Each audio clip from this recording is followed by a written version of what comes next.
Let's say a kid has ADHD. Do you disclose that to college coaches? Yes.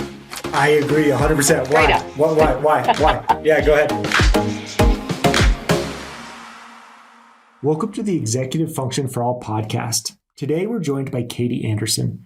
Katie is a former Duke soccer player turned college advisor. She specializes in helping student athletes navigate the recruiting and college admissions processes. In this episode, we discuss how executive function challenges complicate recruiting, how to find a college that truly fits, and how families can shift ownership to the student so the student is ready to advocate for themselves on campus. I highly recommend Katie and her work, and let's begin. Katie, how are you today? I'm great. Thanks for having me on. Thank you so much for joining me. You hit a subject and you work with this every day that's near and dear to my heart, just personally and with so many kids we work with.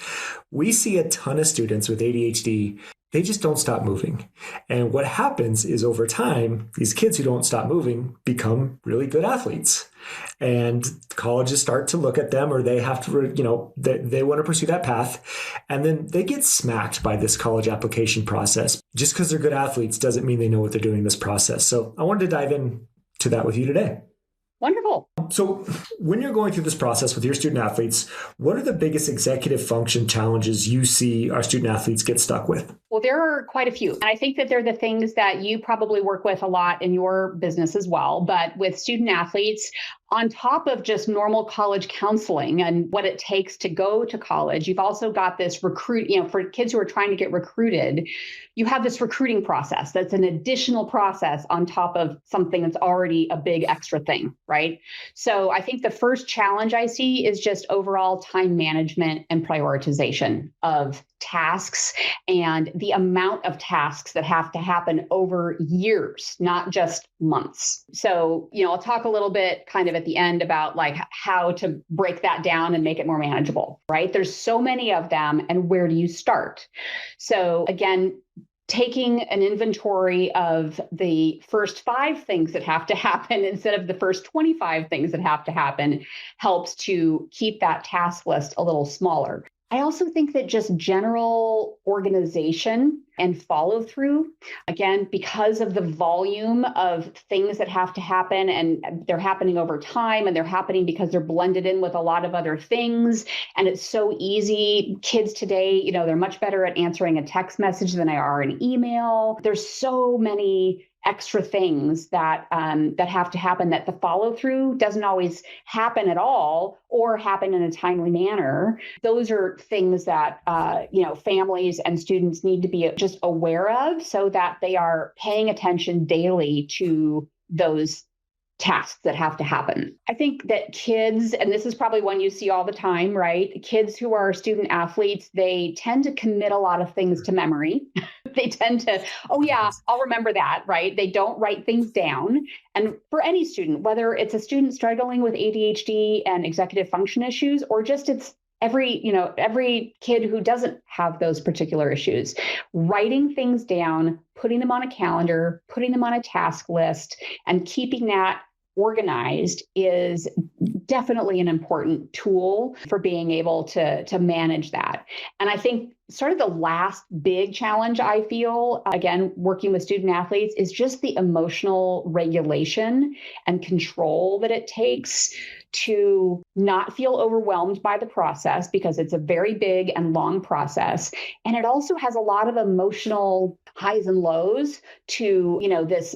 Am I going to meet with a coach? Am I going to have a phone call with the coach? Does a coach want to recruit me? What did the coach mean when they said those things? And does that mean I'm being recruited? There's so much that sends a kid up and down, up and down, up and down over a long period of time. It can be really, really hard to, again, manage those emotions and kind of keep things in check along the way and understand where you are in the relationship when it comes to recruiting. So to answer some of the, how do you deal with some of those challenges?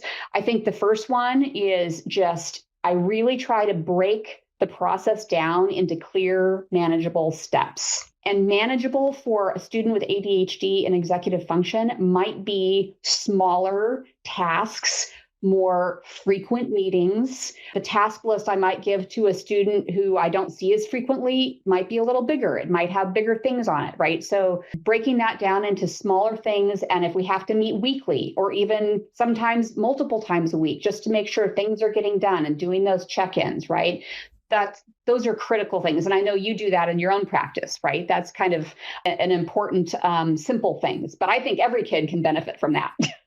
I think the other thing when it comes to helping them figure out what to say, how to have a conversation when they're feeling really nervous about that, talking to a coach, whether it's introducing themselves on an email or getting on a phone call, is to write things down into a script.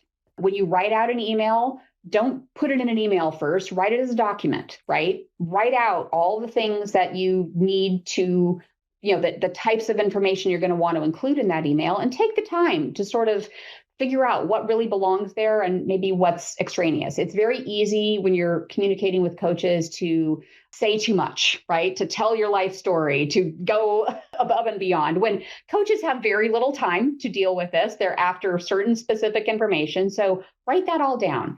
Before you get on a phone call with a coach, look at, think about what questions you might be asked by a coach and what questions you want to ask of a coach so that you don't feel taken by surprise when these conversations come up, and you get to practice it a little bit, right? Practice it with a friend, practice it with your parent before you get on that call with the coach so that you get that nervousness out before you have to go have those conversations.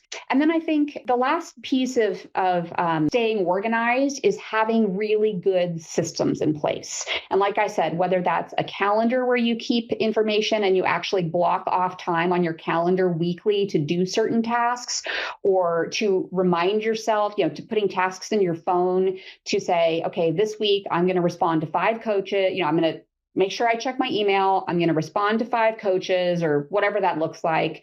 I'm going to send my new highlight video out to coaches, and document that stuff in your task list on your calendar.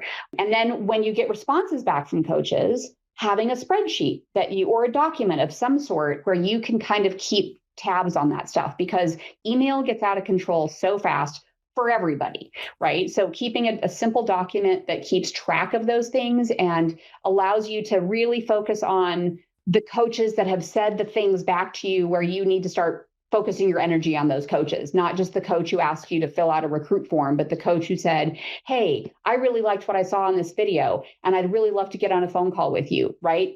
Make sure you organize your list of communication so that those coaches start to rise to the top, and you're paying attention to making sure that you're having consistent communication, and you're kind of tracking that in a way that makes it visible to you, the student, but also to your parents if they're the ones helping you manage this process. That was phenomenal. I think I wrote down like 5 questions and you answered all of them in that. Because one of the biggest misconceptions that I see in this world is that you can just be a good athlete and everyone's going to come calling, right? Mm-hmm. And that's just not the case. And correct me if I'm wrong, I've heard that coaches really put a lot of emphasis in this timely manner and if you're organized throughout this process. They do. They're busy people, right? They're managing their teams. They're trying to do recruiting at the same time. They may or may not have a large coaching staff, right? A coach who's at a smaller school might have an assistant coach, but that's it. So between the two of them, they're trying to manage not only running their team, managing their team, but also doing recruiting at the same time. And so, you as a student athlete need to understand that coaches are human too, and they're trying to manage their own processes. And so being timely, if a coach writes to you, 24 to 48 hours, respond back to that coach. If you're having a text, once you get past the email phase with a coach, sometimes coaches are good at communicating via email, but sometimes once you've had a phone call with them, they're going to move to text message because that's just maybe an easier, shorter, briefer format to work with, right? And if you're doing that, again, keep on top of those text messages. Use the tools in your mobile phone, depending on what device. Most kids are on Apple devices, right? So use the tools to make sure that you're flagging important conversations with coaches, or again, keeping that task list so that things don't just disappear into the nothingness of your phone, which is, it's super easy to do that. Yeah. How much role should parents play in this process? Obviously, if they're working with someone like you, they're getting a lot of structure. Should parents play a lot of role? Like, did you check your phone tonight? Did you check your email? How's your spreadsheet coming? How do you think about that? It's a hard one because lots of times when I start working with student athletes, it's maybe sophomore year of high school. Sometimes I start working with them as early as freshman year in high school. And a lot of kids don't have their families. There's a lot of stress in the family because you're already starting to kind of see those executive function issues with school. And now you've loaded, that plus all this recruiting stuff on top, and the tensions between a student and their parents can kind of start to bubble up, and kids ignore their parents when the parent asks, hey, did you do this thing? Did you follow up with that coach? And So first of all, I try to emphasize that this is a team effort. Because of that, the emotional highs and lows and the exhaustion that happens when kids are looking at this big giant process that's ahead of them, and it becomes overwhelming, and they're scared to get started, and once they get started, they're scared to what to do next, and they don't want to screw up. I really try to say, like, look, kids and parents, I'm going to tell you this up front. Don't get angry with each other when you have to check in about, did you do this thing? These tasks are really, really important. And you need to have a mutual respect here to say, you definitely need to be okay with that relationship. There might be other things in life that you can get angry about, but this is one where you have to work together as a team. Because and some parents feel like they can say to me, well, you're going to be the person who's going to do that. And the reality is, oftentimes I meet with my students on Zoom. I don't meet with many kids in person. And so I cannot be that constant reminder in their ear to go to do these things. So, again, that's my first line of defense is everybody get ready. This is a team effort. But having said that, it is critical that kids start to understand that they are the ones in the driver's seat here, and building these skills to be independent and to have reminders for themselves, because they take the responsibility of making a task list and putting reminders in their phones and scheduling time on their calendars to do these things. These are skills that will last their entire lives. This is not just this one process, right? These are life skills that they need to build.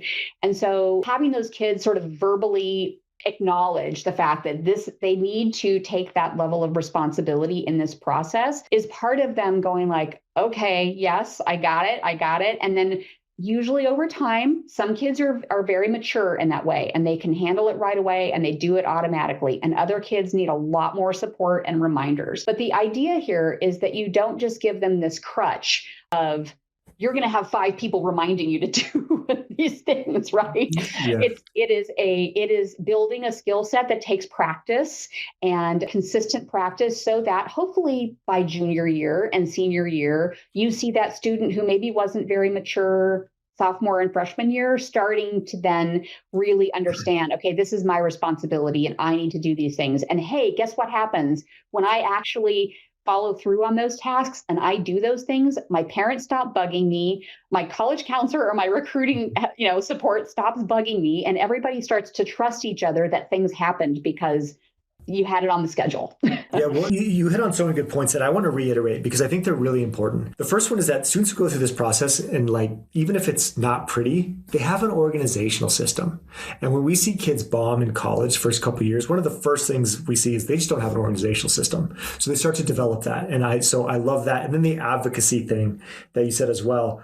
The lifelong skills, like being recruited is like going through the college process on steroids, right? It's a lot. And that's why I always recommend a college consultant if the family has the resources, especially if they're a student athlete. Because keep in mind, for a lot of families, this is the last couple of years this child's going to live in your house.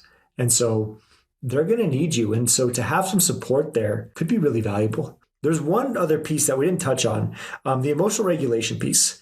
How do you help students ride this wave? It can be really hard. There's a lot of emotion, especially when I get started with families and they have very big dreams about what's going to be possible. And they all think they're going to be a D1 athlete. And everybody, they're nervous because of the unknown. But they want to dream big. And my approach has always been, helping bring families out of the clouds by first saying, look, we can all dream big. And it's hard for me.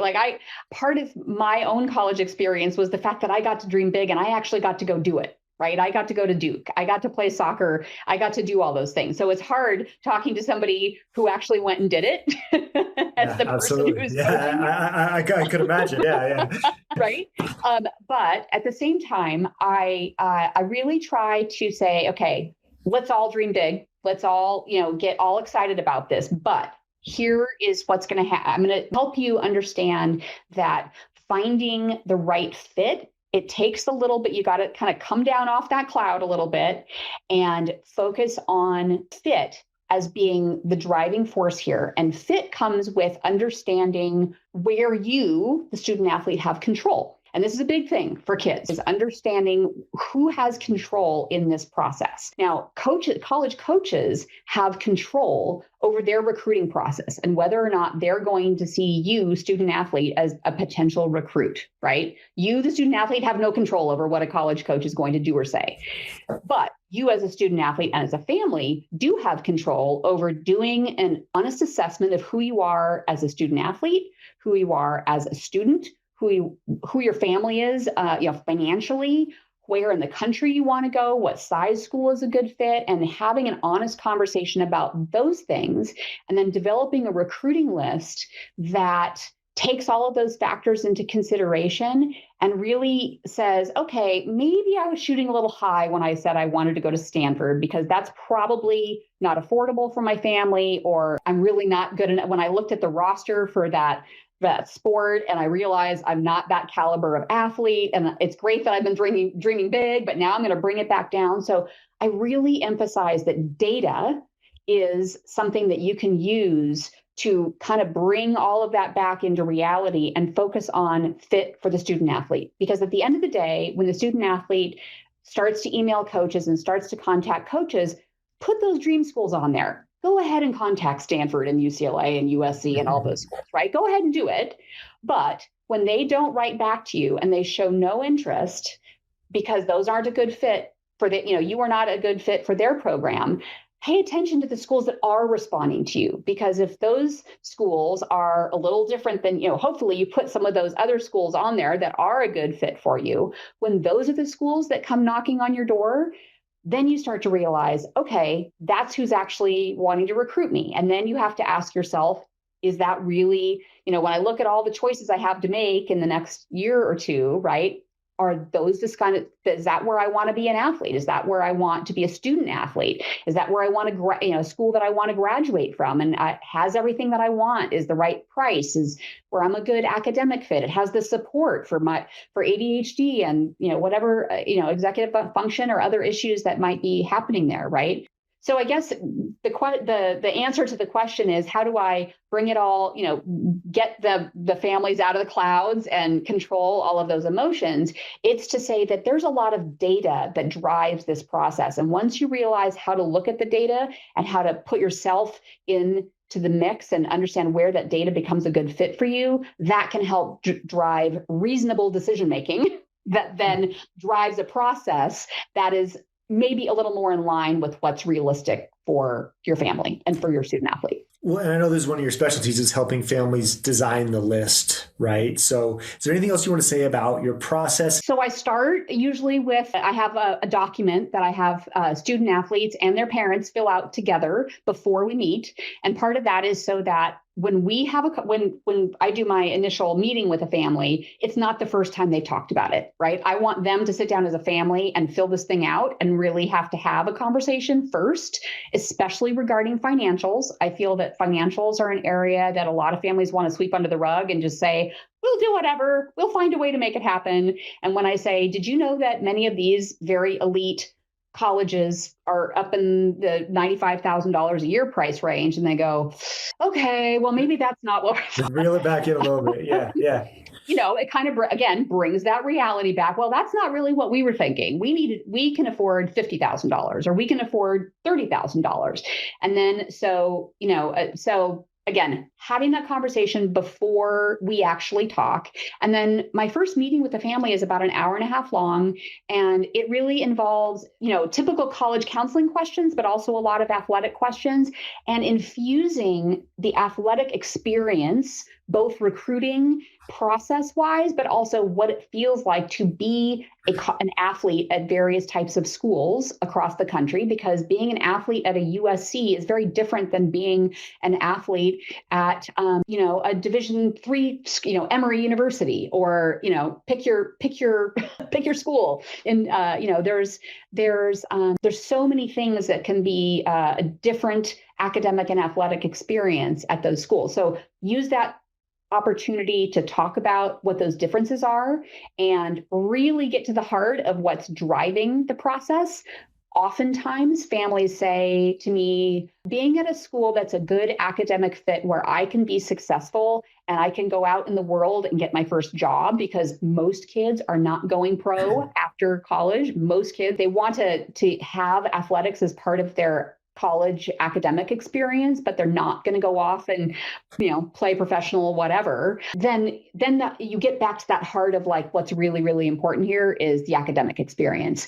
And especially for kids who think they might want to go down the engineering path or the pre-med path, I talk a lot about, okay, so what do you think happens when you miss half during your season, right? When you're in season, you're gone half the time because you're off playing, you had to take a 5-hour bus ride or a plane flight to play. Like, you're missing labs, you're missing class, you're missing tests. And yes, athletic programs have ways to fill that gap with, tutoring and helping you with taking tests on the road and doing all of those sorts of things. But it's a different experience. And if your goal is to go be a doctor or to go be an engineer, you have to think really hard about what your priorities need to be. Let's say a kid has ADHD. Do you disclose that to college coaches? Yes, because student athletes are going to need whatever support systems they are given through their accommodations and whatever else they're able to receive as a student athlete in college. There is a massive transition that's going to happen for a student athlete when they go from living in their own home and having their comforts and their systems and their guardrails around them in high school to what happens when those kids go to college. And if they don't disclose that information and they don't take advantage of the accommodations that they are able to receive in college, that first freshman year of college could be totally derailed by not following similar, finding those habits and finding those new guardrails that they need for themselves on structure and familiarity and support systems that are really critical to setting new habits in college when all the things that they're used to having around home are no longer there. So take the training wheels off. And if you don't have those additional things in place, it can be a real disaster zone. So yes, disclose it. It's never, it's such a common thing at this point. No coach is ever going to say, oh, well, that's a problem for me. No one's ever going to say that to you. Thank you for saying that last part, because I think that's where all the fear comes from, right? Yeah. So, the coach is going to find out eventually, right? And I really like what you said about how you need to make sure that university, that school, that college has the right supports for you, because it's going to be busy. And if you don't have the right supports around you, it's just probably not going to be the right fit. Yeah. Well, and here's one more story for you that Please. I think is really information, really good information for kids. So I've had kids in the past who have had executive function, ADHD, dyslexia. And because of that, they chose to take a lighter, not as many honors and AP classes, right? They took a little more like regular course load in high school because that's what they could handle. Mm-hmm. And consequently, when recruiting started to happen and certain colleges came knocking on their door, and then of course the college coaches eventually asked for a transcript and they asked for test scores. In certain cases, if a student is not a strong standardized test taker, right? And they've chosen to kind of go test optional. Well, the first thing you need to make sure is that you've targeted schools that are test optional schools, right? Don't be targeting schools that require test scores if you're not going to take the test, or if the test score is going to be low because, that's just, you're not a great standardized test taker, which is fine. Okay, acknowledge that. But here's the thing. When that coach asked for your transcript and asked for potential test scores and asked for your senior year classes, you can tell that coach, I have diagnosed whatever, right? And this is why you're going to see a little bit less rigor in my schedule, because this is where I felt that I could be successful. And here are the things I do in my daily life to make sure that I am successful in these classes. And I can be very successful in a college environment, but you're not going to see 15 AP classes on my transcript, right? And assuming that you're talking to schools where that is not the expectation, that gives the coach what they need if they want to recruit you, and they're going to do an academic pre-read on you. They're going to walk that information into their admissions department and talk to their athletic liaison in admissions and be able to share all of that information and say, here's where this student athlete might look a little different than the average kid that we recruit, but here's the situation. And that's context that is so critical for those admissions readers, essentially, to look at that and say, yeah, that works for us. I understand the context. I understand how this kid can be successful at our school, and thumbs up for, yes, you can go back to that kid and give them a positive pre-read outcome. Assuming that all of the, I'm not saying that that's always going to happen, but simply like that the coach has provided the full context and that the admissions officer is making decisions based on that full context, assuming that that's a good fit. Yeah, thank you for laying that out, because I think that puts a lot of fears off to the side. And I can't tell you how many times a school's called a student we've worked with and said, like, we need more information. When we just lay it out, like you said, it's like, yeah, they have ADHD, but they're getting coaching for this and they're working on time. Like, they're like, oh, and then the kid gets in, right? It's just, they need the context. Right. Last quick one for you before I let you go. If a family is really overwhelmed by everything you and I are talking about, because we live it, and there's a lot of schools and a lot of coaches, where do they start? Well, again, this is what I do for a living. Working with somebody who's an athletic specialist is a good place to start. And part of it is just about taking all the noise that is out there on the internet, through all the social media things that you might be following, and all the, websites you might be following, and all the email things you might be following, right? And working with somebody who does this to help and have a process that's step by step, right? That process should start with, like I said, that priorities analysis, right? Talking through what are your priorities. The next thing I have kids do is, after we have that priorities discussion, I give the kids an email template, and their homework is to fill out the email template that is essentially an athletic academic resume, and put in the critical information about who they are as a student, who they are as an athlete, links to recruiting videos, because video for many sports is really, really important, or time-based sports like swimming and track, and, or rating-based sports like tennis, golf, for example, linking to relevant websites where your information is posted, right? Putting all of that in place is a good, next step.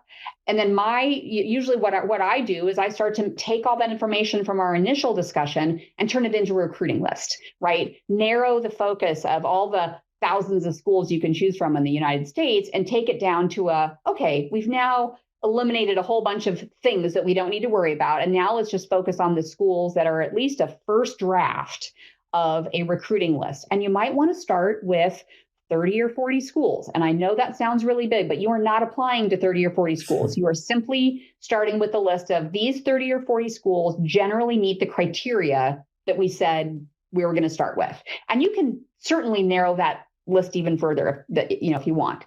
Then you've got your email, and now you got to go collect the coach email addresses from those schools for those sports, and then start emailing coaches. The timing of all of that is, a factor depending on how old the student is. I like to start working with kids in the second semester of sophomore year, because Division I schools and coaches for most sports can't start talking to student athletes until June 15th between sophomore and junior year. So starting that second semester of sophomore year is good timing to start having this conversation and letting it all sink in about what's realistic and what might not be realistic. Or in the case of time-based sports, for example, well, what if I drop a whole bunch of time in my junior year? Great.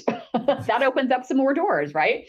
So starting then, and then once you start contacting coaches, then you're going to want to put together a schedule of how frequently, you're going to want to recontact those coaches over and over and over again. You're sending, emails out maybe every 4 to 6 weeks with updates. I've got new recruiting film. I'm going to be participating in this showcase tournament. I'm going to be coming to a camp. I'm going to, here's the summary of what happened in the last season of my sport. Whatever those things are, put together the schedule and kind of see how that falls out across time for that junior year. And then make sure that you follow through on making those recruiting highlight films and emailing those coaches. And hopefully, over time, you start getting coaches responding back to you and saying, fill out our recruit form on our website, come to our camp. And hey, you look like the most interesting one is you look like an interesting recruit. You fit, you could potentially be a good fit for our program. Let's get on a phone call, right? So you kind of need to manage that process throughout junior year. And then hopefully at the end of junior year, a lot of coaches are starting to put together they're narrowing their list down of the funnel of kids they've been looking at. A lot of them like to do academic pre-reads on their student athletes in just after their junior year is complete. So around like June, July. And then once they've collected, transcript from high school, senior year classes, and potentially test scores. And in some case, at the really super high academic schools, you're talking about possibly even having to supply a full student resume or even some essays. I've certainly seen that happen before. Then you start to get a little bit further down the road with the recruiting. And then maybe a lot of coaches are talking about, okay, you passed the pre-read process. Let's talk about official visits in the fall. And then maybe offers. Again, things can happen outside of that time frame, but that's a very general sort of progression of how things go throughout this recruiting experience. And so just recognizing that, the getting started part, you just need to focus on what you need to do to have that initial conversation and then take it step by step. Not everything happens all at once. which is hard, right? The other thing too is you have a ton of great free and low cost resources on your website. So where can people find more about you and your work? Great. So thestudentathleteadvisors.com is our website where we provide we provide a blog that's free. So if you just want to subscribe to our blog, you can get those articles.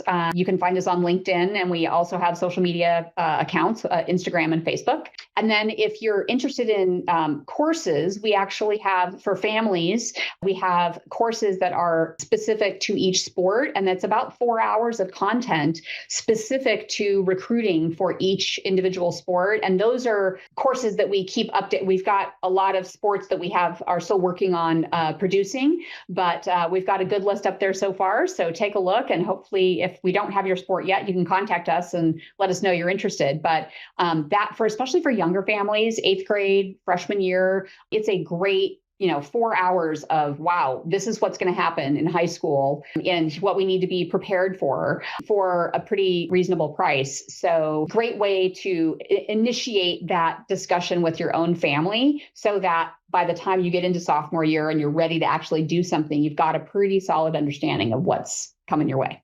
Awesome. I highly, highly recommend. Katie, thank you so much for being here, and thank you for all the work you do. Thank you. Thanks for inviting me. Thank you for joining us on the Executive Function for All podcast. If today's episode brought you any value, please rate us 5 stars and share it with someone who may benefit. And remember, every small step you take builds towards your success. For resources and guidance, visit untappedlearning.com. Keep growing, keep learning, and we'll see you next time.